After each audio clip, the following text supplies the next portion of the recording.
I'm feeling it. I'm seeing this thing. I'm seeing, bam, bam, bam. I told this in first service. I kind of forgot about this story. It happened a couple weeks ago. I was by myself at the house, and I heard boom. I heard a noise, and I forgot about that. I heard it, and then I was like, I wonder what that was. It was a few minutes later. I walked outside, and this poor little sparrow was dead on his back like this on my patio.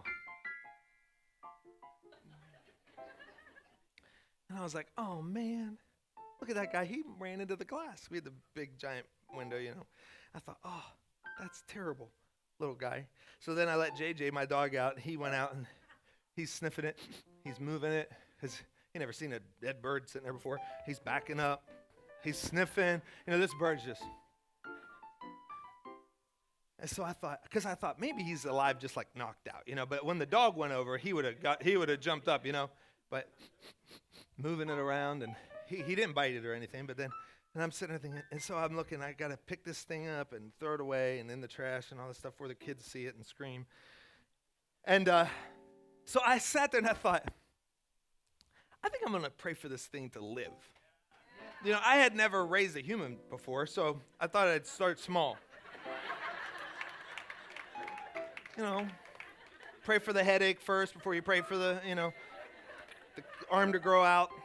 Just being real. So I just got over this little guy, and I was like, hey, man, how you doing? My dog's just sitting right there.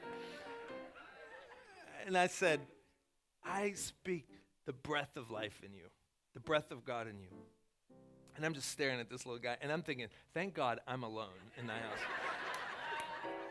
Thank God, no, my neighbor, I looked at my neighbors to see if they're out, like, what is Bill doing on his patio? He's talking to the ground. And I'm going, and I said, in Jesus' name, get better. I don't even know the words I said.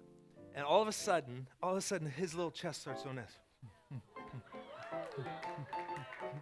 And then his eyes went like this. He was like, and we make eye contact. He's looking at me like I was like, what'd you do to me? Last I remember, and the dog's there, and I'm thinking, this is crazy. And all of a sudden, he flips over on his feet, and then, boom, flew away. But I see God doing that for you. You've hit that thing so many times, and bam, it has just knocked you out. It darn right killed you.